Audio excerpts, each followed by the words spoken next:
Olá, meu nome é Aline Davi, eu sou nutricionista e nesse canal eu ensino nutricionistas a terem uma conduta nutricional assertiva. Hoje nós vamos falar sobre o Whey Protein, mas alguns aspectos além do que a gente já conhece muito bem, que é a questão da hipertrofia muscular, né? Então vamos falar algo além da hipertrofia muscular. Então vejam só, né, que nós temos algumas características importantes do Whey Protein. Ele apresenta vários tipos de compostos. Se o slide passar, eu mostro para vocês. Então vejam só que nós temos aqui nesse sentido, no leite, lembrando que o Whey Protein é derivado do leite, vejam que nós temos aqui 3 a 3,6 gramas de proteína em 100 ml de leite. E nesse leite nós temos basicamente então caseína, que é a maior parte, 80%, e 20% proteínas do soro, que é realmente o Whey Protein, né? Então o Whey Protein é uma proteína do soro do leite. E vejam que nós temos aqui uma divisão, uma classificação desses componentes. Então a caseína são vários tipos de caseínas. Assim como as proteínas do soro, nós temos várias também. Então vejam que não é só uma quantidade de proteínas que são importantes, é claro, mas não é só a quantidade, mas a qualidade da proteína também. Então vejam que nós temos vários tipos de componentes que têm uma função biológica importante para a gente também. E nós veremos aqui um pouquinho mais sobre esses aspectos. Então, olha só, né? Lembrando que nós temos, comparando o whey com a caseína, nós temos uma digestão muito mais rápida. Então, esvaziamento gástrico é mais rápido também quando comparado à caseína. Não estou dizendo que isso é melhor ou é pior, a questão é, depende para cada situação, depende para cada indivíduo, para cada propósito. Se eu falo, por exemplo, à noite eu quero manter uma quantidade de aminoácidos plasmáticos mais elevada, eu coloco uma caseína, de modo mais prolongado, claro, eu coloco uma caseína noturna para que a digestão seja mais lenta, consequentemente a absorção acontecerá de modo mais lento também, e eu mantenho a quantidade de aminoácidos plasmáticos de modo mais expressivo por mais tempo, é uma possibilidade. Porém, se eu quero uma oferta um pouco mais rápida dessa proteína, eu posso pensar no Whey Protein. Lembrando que nós temos o ajuste de proteínas ao longo de todo o dia, independente se é Whey Protein, se é ovo, se é queijo, se é, enfim, ricota, se é grão de bico, etc. Então, o ponto é pensar de fato nessa distribuição de proteínas ao longo do dia, e existem diferenças em relação também à digestão, à velocidade na absorção e também velocidade nessa absorção, né? Então veja que nesse sentido nós temos aqui algumas classificações, comparando o Whey Protein, caseína, a soja e o colágeno hidrolisado. Então olha só, nós temos algumas classificações. A proteína é completa, ela tem todos os aminoácidos essenciais e não essenciais? Quando eu falo em whey, caseína e soja, sim. Quando eu falo em colágeno hidrolisado, não. A questão é, então o colágeno fica atrás dessas proteínas? Fica, né? Ele tem alguma função? Pode ter, mas pensando numa composição, ele não é tão completo quanto outras proteínas. Outra questão em relação à digestibilidade. Então, o whey é rápido, soja e colágeno também, em comparação com a caseína, que é um pouco mais lenta. Outro ponto importante, aminoácidos aqui no que nós temos, como a leucina, que é muito importante para a gente também, né? Aminoácidos essenciais e BCAA. Vejam que comparando o Whey Protein com outras proteínas, ele tem uma quantidade melhor. Obviamente que dependendo do meu paciente, talvez eu não possa colocar o Whey Protein. Se eu tenho um paciente que é vegano, eu vou colocar a soja, obviamente, então depende de cada indivíduo que eu estou trabalhando no momento. Mas comparando as quantidades, vejam que nós temos uma quantidade um pouquinho superior realmente em relação ao Whey Protein, que pode ser um ponto interessante para quem pode consumir o Whey Protein e visa vários aspectos além da hipertrofia muscular, né? Então veja que além disso nós temos aqui uma classificação em relação à qualidade. Agora um parênteses importante. Nós temos ao longo da trajetória acadêmica, científica, algumas modificações em relação à qualidade, à avaliação da qualidade da proteína, ou seja, nós temos o valor biológico, nós temos um cálculo que se chama PDCAA, que é de fato uma digestibilidade da proteína corrigida pelo score aminoácido. Então, basicamente, nós temos uma proteína padrão, que é considerada da OMS, para divisão, para verificação e comparação dessa proteína padrão com uma proteína testada, seja o whey protein, seja a proteína da soja, do arroz e por aí vai. A questão é que essa técnica PDCA é um pouco mais antiga, década de 90, porém nós temos uma técnica um pouco mais atual, que é o DIAS, com 2 As, DIAS. É uma técnica que começou em 2013 e comparando a quantidade de trabalhos acadêmicos do DIAS com o PDCA é mais antigo, então eu tenho mais trabalhos acadêmicos feitos do que o DIAS, que é o mais atual, né? Então o PDCA não é uma técnica tão boa quanto o DIAS, comparando a qualidade. É boa, mas não tanto. Só que ele tem mais dados, se encontra mais artigo na literatura científica. Então é um ponto benéfico para ele. Está na frente por conta de volume de trabalhos. E obviamente daqui uns 5 anos ou até menos, nós teremos vários trabalhos também feitos com a técnica de DIAS. Por que eu estou te falando isso? Porque aqui a gente compara com a técnica um pouco mais antiga. Não é que é ruim, mas nós temos técnicas melhores para a avaliação da qualidade da proteína. E vejam que nesse sentido, a gente tem essa avaliação, quanto mais próximo de 100, melhor. Quanto mais abaixo, número mais baixo, pior. E aqui, quanto mais próximo de 1, melhor. Quanto mais baixo, pior. Então, são técnicas diferentes para avaliação dessa proteína, seja o valor biológico, a proteína que é aproveitada, a proteína líquida aproveitada e o cálculo do PDCA. Então, vejam que nesse sentido, nós temos uma ótima qualidade do whey protein. Temos outros alimentos bem interessantes, como o ovo, por exemplo, que é um padrão ouro também em relação à disponibilidade. São não só apenas quantidade, mas qualidade, absorção, aproveitamento dos aminoácidos. Então vejam que o whey protein realmente é um ponto interessante para os nossos pacientes, caso eles possam consumi-lo.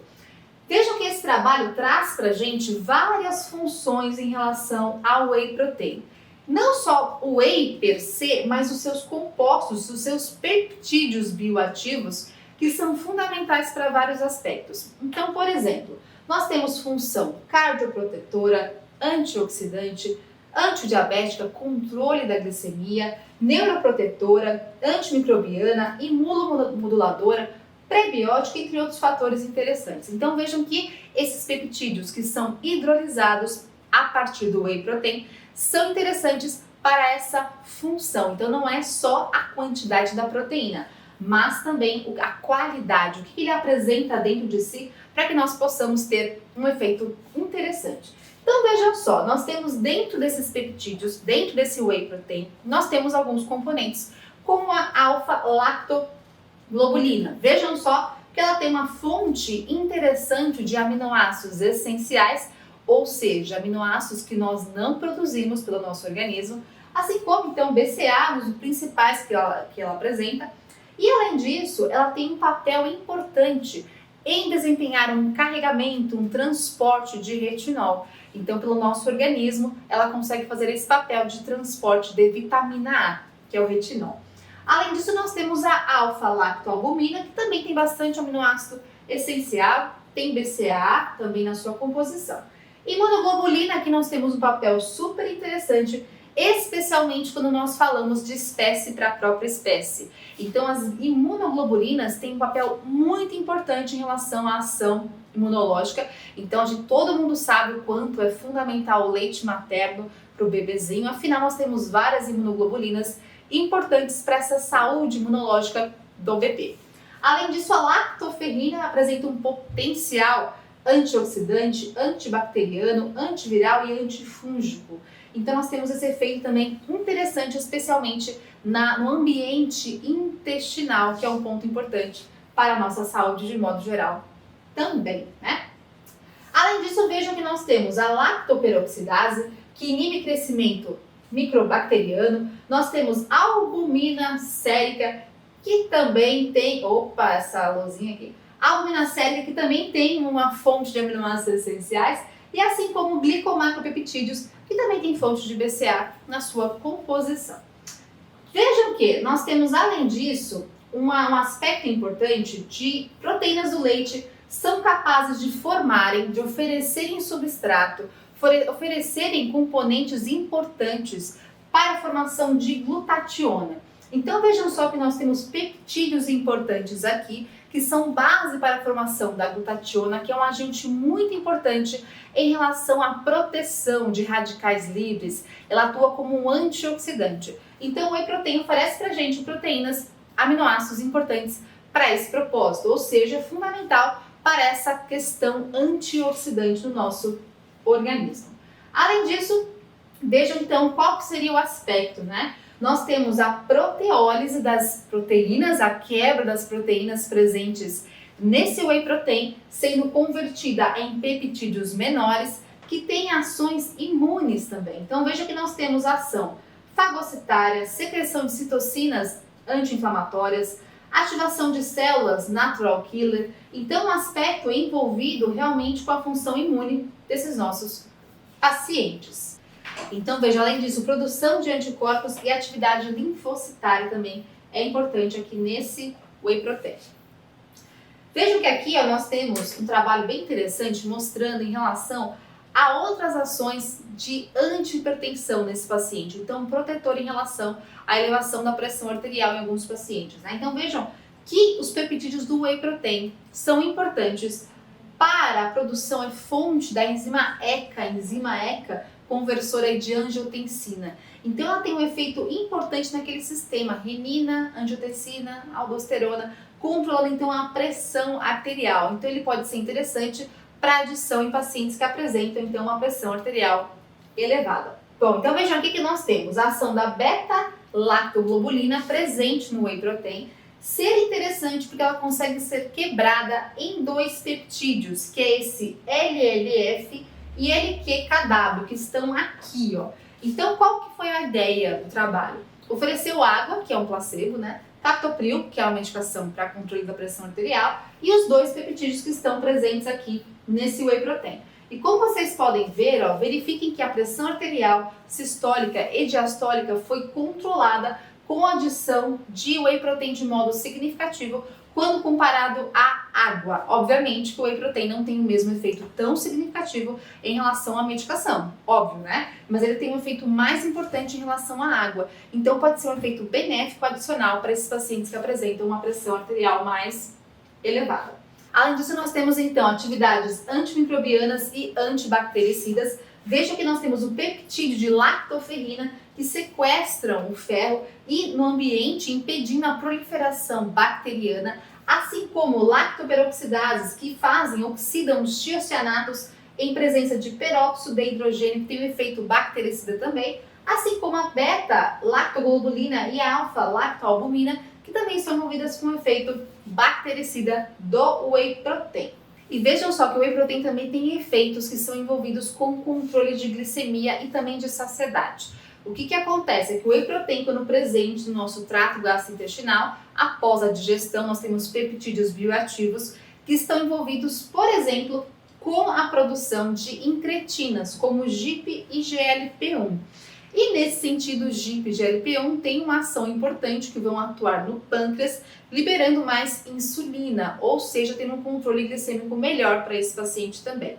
Além disso, nós temos nesse sentido uma inibição da DPP-4, que é uma enzima importante que degrada GIP e GLP-1. Se eu tenho menos DPP-4, que é a dipeptidilpeptidase, eu tenho menor quebra, menor hidrólise de GIP e GLP-1, ou seja, eles ficam presentes de modo mais prolongado, tendo um efeito mais exacerbado. Além disso, nós temos a liberação de PYY, lembrando que GIP e GLP-1 também tem um efeito neural no receptor MC4R em relação à saciedade, assim como PYY, CCK e grelina também. Então veja que o whey protein aumenta a saciedade desse indivíduo com maior apetite e consequentemente, menor apetite e consequentemente ele consegue ter um benefício em relação a emagrecimento também. Pode ser um efeito interessante adicional do whey protein também. Assim como, vejam, que nesse sentido nós temos um aspecto importante para esse paciente que apresenta obesidade, né? Então, de repente, esse paciente que apresenta obesidade, é interessante pensar no aspecto da saciedade, como nós já vimos que o whey protein confere, assim como também uma manutenção melhor da massa muscular. Então, veja que o whey protein pode ser interessante para esses dois aspectos, tanto para a saciedade do paciente, também como uma contribuição da massa muscular, lembrando que é fundamental também que ele tenha associado a isso um treino, né? Vejam só que nós temos alguns pontos importantes em relação a isso, que é uma estratégia que é muito feita para os nossos pacientes. que é a seguinte: o paciente vai lá e faz uma dieta muito restrita ao longo de vários e vários anos. Pensa só, o paciente tem 15 anos, faz uma dieta bem restrita, emagrece 20 quilos, só que depois ele volta e engorda 30. Com 17 anos, a mesma coisa, 18, 19, até ele chega para você com 40 anos. Ao longo desses ciclos de dietas, que ele emagrece, ele engorda, sanfona, né? Efeito sanfona, ele pode ter uma redução expressiva de massa muscular e, consequentemente, uma leve redução da taxa metabólica basal, mas que, ao longo de vários anos, isso pode ser algo prejudicial para esse paciente, dificultando ainda mais a redução de peso corporal. Então, nesse sentido, a manutenção de massa muscular é um ponto fundamental. Claro que o exercício é obrigatório, mas lembrando que, nesse sentido, o ajuste de consumo de proteínas alimentares é totalmente necessário. Obviamente que não é obrigatório que seja whey, mas é uma possibilidade mais fácil. E pode reparar, tem muito paciente nosso que tem muita dificuldade em consumo de proteínas alimentares. Então, de repente, o whey protein é uma estratégia mais fácil, mais prática para o seu paciente. Além disso, é muito comum que pacientes com obesidade ou também pacientes um pouquinho mais idosos apresentem uma redução expressiva de massa muscular. Então, eles apresentam uma sarcopenia e muitas vezes não é só uma redução de massa muscular, mas também um aumento da gordura corporal. Então, eu tenho todo um aspecto metabólico desregulado, com aumento na produção de citocinas pró-inflamatórias pelo próprio adiposo em excesso, como a redução de captação de glicose, de oxidação de gordura por meio da redução da massa muscular. Lembrando, isso também está associado com maior chance de queda em pacientes idosos, o que leva muitas vezes a uma questão de morbidade e mortalidade por esses indivíduos. Então, realmente é fundamental manutenção de massa muscular. Eu costumo brincar com meus pacientes que nós temos que construir a massa muscular o quanto antes, criar uma poupança de massa muscular para que a gente possa gastá-la ao longo da vida. Então é fundamental existir um ajuste alimentar e de exercício também, né, pelos nossos pacientes. E aí, nesse sentido, o whey protein pode ser uma possibilidade. Vejam que aqui nós temos trabalhos com mulheres acima de 60 anos, com obesidade, com baixa quantidade de massa muscular, ou seja, uma sarcopenia com obesidade. E aí vejam que ela tem, aqui são dois grupos, né? O grupo que recebeu 35 gramas de whey por dia, mais um treino que foi feito 3 vezes por semana, e o controle, o placebo, mais juntamente com o treino. Vejam que foram avaliados alguns panoramas interessantes em relação a essas mulheres, em relação não só à composição corporal e alguns testes, né? Então vejam que aqui, ó, nós temos, em relação à redução de massa gorda, não foi significativa em ambos os grupos, mas, no entanto, o grupo que recebeu whey protein reduziu significativamente a frequência de sarcopenia nessas mulheres. Além disso, após a intervenção, a obesidade sarcopênica reduziu em ambos os grupos, sendo que aquele que recebeu whey protein apresentou uma redução significativa. Então, é um efeito interessante para isso, lembrando que nós temos mais dados aqui no próximo slide, que mostra pra gente que existe whey protein combinado com exercício, aumentou a massa magra, a massa muscular aí, e diminuiu a massa gorda. Então pode ser um efeito benéfico também para essas pacientes, né?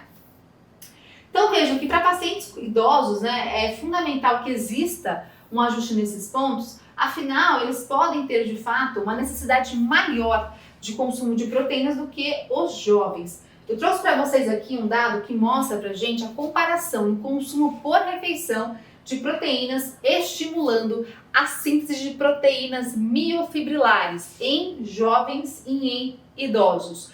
A quantidade ofertada em jovens, 0,24 gramas por quilo de peso corporal. Em idosos, 40 gramas de proteína por quilo de peso corporal, ou seja, quase o dobro, para ter o mesmo estímulo em síntese de proteínas musculares, ou seja, nós temos que ter um consumo maior por esses idosos.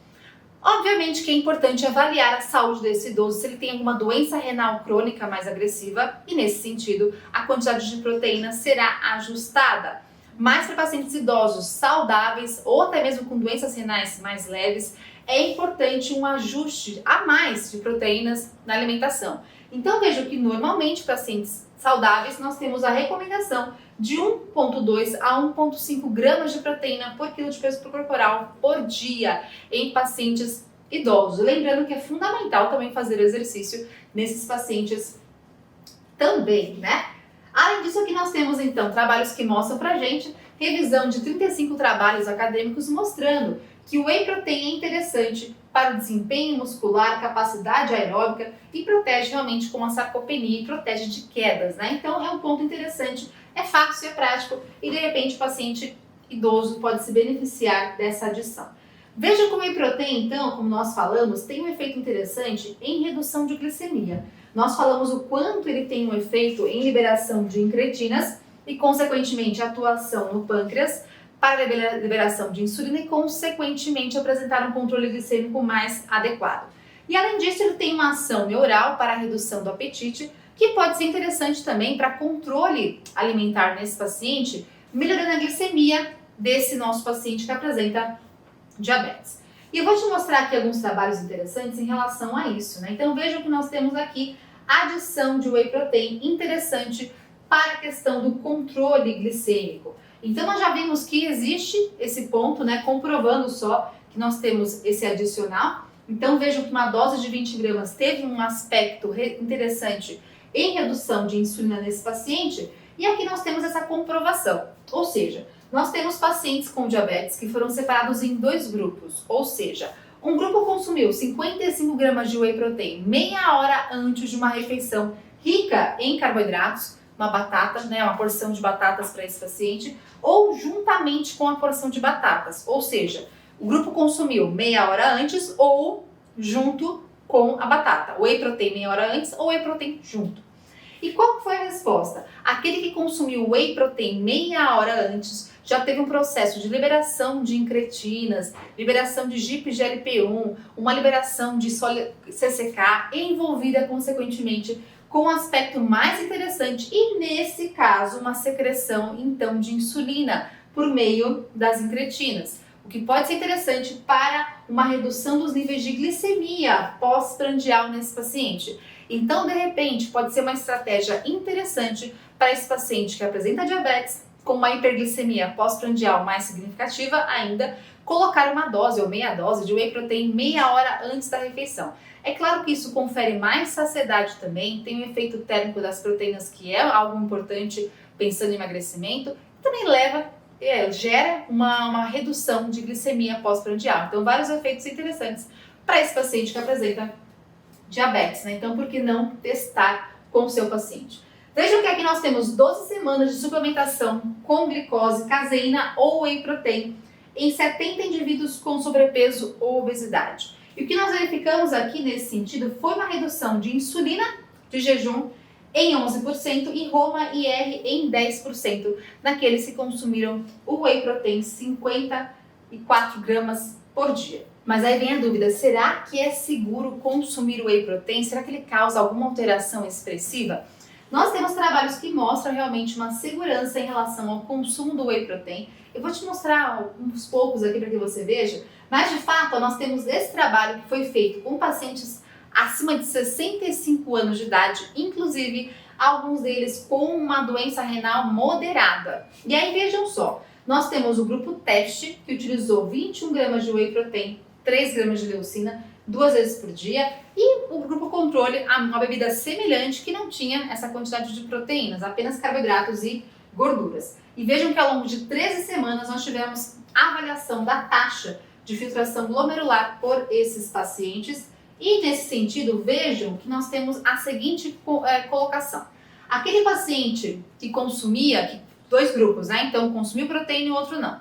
Ele passou de 1 grama de consumo, que era antes da intervenção, para 1,5 e o controle teve uma alteração que era de 0,9 a 1,2 de modo geral no grupo e não teve um aumento nesse consumo de whey protein, de proteína de modo geral também, né? Então vejam que a taxa de filtração glomerular passou de 77 ml por minuto. Existiu um leve aumento de 1 ml por minuto, que não foi algo significativo. Então vejam que de fato é um ponto interessante, que não teve uma alteração nesses pacientes. É claro que você pode pensar, mas foram só, de repente, 13 semanas. Tem trabalhos que são mais prolongados, eu vou te mostrar um pouquinho mais sobre eles aqui daqui a pouquinho. Então veja que para mesmo esses pacientes que apresentam uma redução na taxa de filtração glomerular, pacientes com doença moderada em relação à doença renal, não tiveram prejuízos em relação a isso. É claro que é importante avaliar. Se o seu paciente apresenta alguma intercorrência, alguma doença renal, é fundamental ter um bate-papo, uma conversa com o nefrologista para verificar até onde você pode chegar em relação à prescrição da proteína, inclusive do whey protein, né? E além disso, ó, vejam que esse trabalho mostra pra gente, então, que existe a longo prazo, durante um ano, aqui são pacientes que são treinados, né? Então, enfim, que praticam exercício físico, 2,51 a 3,32 gramas de proteína por quilo de peso corporal, ou seja, bastante, né? Não tiveram alterações em perfil lipídico, renais ou hepáticas. E o mais interessante é que, olha só, nós temos aqui dieta normal e dieta hiperproteica. Olha o consumo de calorias, 2.511 na dieta normal e 2.919 para hiperproteica, ou seja, umas 400 calorias a mais aí, né? Ou seja, 400 calorias a mais em proteínas que foram avaliadas e não existiu aumento da gordura corporal, do peso corporal, mesmo com esse acréscimo calórico, proteico. Ou seja, a proteína pode ser interessante para o controle de peso corporal, sendo que ela não leva de modo tão expressivo aumento de gordura corporal. Então é uma estratégia que pode ser interessante, não só para quem visa hipertrofia muscular, mas também para quem visa emagrecimento. E aí a gente chega naquela questão, qual whey protein que nós vamos utilizar? Qual que nós vamos prescrever? Basicamente nós temos 3 tipos, que é o concentrado, isolado e o hidrolisado. Vejam que nós temos aqui o concentrado, então ele tem tudo, né? Qual que é a diferença do isolado? Ele é isolado do carboidrato, ele tem uma retirada do carboidrato, que é basicamente a lactose. E o hidrolisado ele é mais quebrado, tem mais hidrólise, ele tem mais quebras. Qual que é a diferença disso? Então vejam só, se eu penso no whey protein isolado, eu estou tentando retirar a quantidade que ele apresenta de carboidratos, que é a lactose. Só que vejam que nesse sentido, quando nós temos essa redução, compara comigo, ó, tudo isso aqui tem 30 gramas de porção, um scoop, um medidor, tá? Uma colherzinha, 30 gramas. Veja que aqui, ó, nós temos 3,6 no concentrado e aqui a gente tem 1,9. O paciente não tem ali nenhuma intercorrência em relação à lactose. Pode ser o concentrado, então. Meu paciente tem intolerância à lactose, talvez ele se dê muito melhor com o isolado. Tem paciente que mesmo essa quantidade pequena de carboidratos gera desconforto, então é algo muito particular. Tem paciente nosso que tem intolerância, mas tolera o concentrado. Tem paciente nosso que tem intolerância, só tolera o isolado. Tem paciente nosso que tem intolerância e não tolera nenhum whey protein. Então é algo muito particular. Tem que ser avaliado, ofertar para o paciente, verificar se ele tem desconforto ou não. Então vejam que essa é a diferença principal. Se eu fizer uma proporção em quantidades que eu tenho de proteínas aqui, em porcentagem total desse whey protein, eu faço uma regrinha de 3, né? Então 30 gramas é tudo. Quanto que eu tenho em gramas de proteína? 20 gramas é X. E aqui, 30 gramas é 100%, no caso 24 gramas é X. Esse whey protein concentrado tem 66% de proteínas, o isolado tem 80%. Você pode pensar, tá vendo, Aline, melhor, então tem mais proteína por porção, concordo. Mas se eu colocar 8 gramas aqui a mais, 10 gramas a mais, eu consigo chegar nessa quantidade. Tudo bem, eu posso ter mais calorias do que isso? Posso. Vai fazer diferença para o seu paciente 30 calorias a mais? Talvez sim, talvez não. Então vejam que muitas vezes eu consigo ajustar esses pontos, não é porque tem mais proteína que vai ser melhor. Eu posso compensar com uma quantidade um pouquinho maior para esse paciente, é uma possibilidade. Ou de repente colocar com leite, que já tem mais proteína. Ah, mas o leite tem mais gordura, verdade? Será que o paciente pode ou não? Então vejam, não vão apenas por esses dados. Você vai contabilizar de acordo com o dia a dia do seu paciente, com a dieta total do seu paciente. Não é só um suplemento, uma dose que faz diferença. Eu tenho que diluir isso ao longo de todo o dia. E vejam só, o preço, ó, é a mesma marca, esses 3, tá? 170 o concentrado e 256 o isolado. Será que seu paciente pode pagar por isso? Ah, ele pode pagar ali, ele quer pagar, ó, tem 2 gramas de gordura, será que para ele vai ser algo relevante? Te garanto que não, mas de repente ele quer ter esse benefício de mais proteínas em menos dose, um pouquinho menos de caloria. Enfim, é uma possibilidade, mas a gente pode ajustar tranquilamente ao longo do dia. E o hidrolisado, Aline? Hidrolisado, vejam só, que ele é mais quebrado. Ah, ele tem mais proteína? Até tem, pensando numa comparação, algo insignificante, comparando com o isolado. E o preço, R$ 294. Isso eu vi essa semana, 2021, setembro. Então vejam só, que nós temos nesse sentido uma quantidade um pouquinho menor de proteína que é irrelevante. Mas para quem que eu vou dar o hidrolisado, Aline? Se eu tenho um whey hidrolisado, é um whey quebradinho. Eu tenho a proteína completa e eu tenho as ligações peptídicas entre os aminoácidos. Qual que é o ponto? Eu vou oferecê-los já quebradinhos. É mais fácil para digerir. Meu paciente tem uma redução de enzimas digestivas, ele tem uma dificuldade em digestão de proteínas. Meu paciente fez de repente uma bariátrica e ele não tem uma capacidade global, ele tem uma redução do intestino, ele tem algum problema intestinal, ele tem uma redução nessa capacidade de digestão. Hidrolisado. Então veja que não tem. Qual paciente que está na sua mesa? Qual paciente que está contigo conversando na sua consulta agora? Então para cada paciente tem uma possibilidade. Não vou te falar que hidrolisado é melhor para hipertrofia muscular. Não faz sentido. Quem coloca, é melhor para hipertrofia muscular isolado, hidrolisado, é só ajustar, gente, tranquilamente. Um bom nutricionista vai conseguir ajustar para você. Nada contra o hidrolisado, nada contra o isolado, mas a gente consegue ajustar ao longo da alimentação. Então, tranquilamente. Mas dá para colocar hidrolisado, isolado, sim. O ponto é, hoje em dia nós temos algumas misturinhas, que são esses Ws, né? 2Ws, 3Ws, 4Ws. O que tem aqui? Misturas de concentrado, isolado e hidrolisado. Faz sentido? Eu gostei do sabor, Aline. Tá bom. Eu gostei da consistência. Tá bom, pode ser, então é uma justificativa.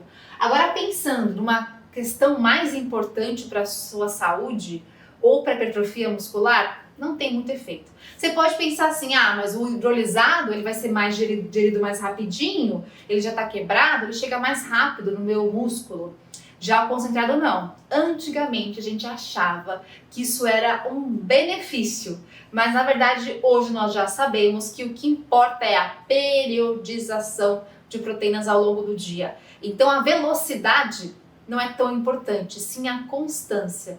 Então é meio que bobagem você tentar misturar os tipos de whey protein pensando em velocidades diferentes. Não seria algo muito inteligente nesse sentido. Vejam só que aqui eu posso ter combinação de concentrado com isolado, concentrado, isolado, hidrolisado. E agora nós temos um 4W, que é um tal de Whey. Seria um whey com uma quantidade, uma biodisponibilidade melhor de aminoácidos essenciais e de leucina. Porém, a gente já sabe que o whey protein já é muito rico. Ele já tem uma quantidade, uma qualidade maravilhosa. Não teria tanta necessidade assim de uma quantidade adicional melhor, mais biodisponível. Ele já é muito bom.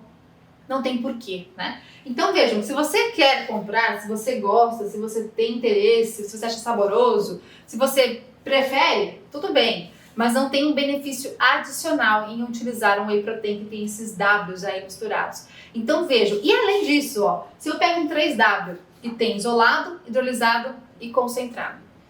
Para o paciente que apresenta intolerância à lactose, ele não vai poder, porque tem concentrado aqui no meio. Se eu tenho um paciente que tem, de repente, fez uma bariátrica, ele não vai poder também, porque eu tenho aqui isolado, hidrolisado. Então não faz muito sentido, concorda?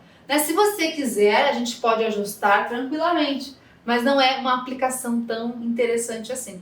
Então vejo que para cada paciente nós temos uma adição específica de um tipo de whey protein e dá para ajustar tranquilamente ao longo do dia de acordo com o que o seu paciente prefere em relação ao sabor, em relação ao preço, em relação à condição clínica dele. Então é assim, a gente tem que individualizar cada conduta em relação a cada paciente. Espero que vocês tenham gostado e até o próximo vídeo.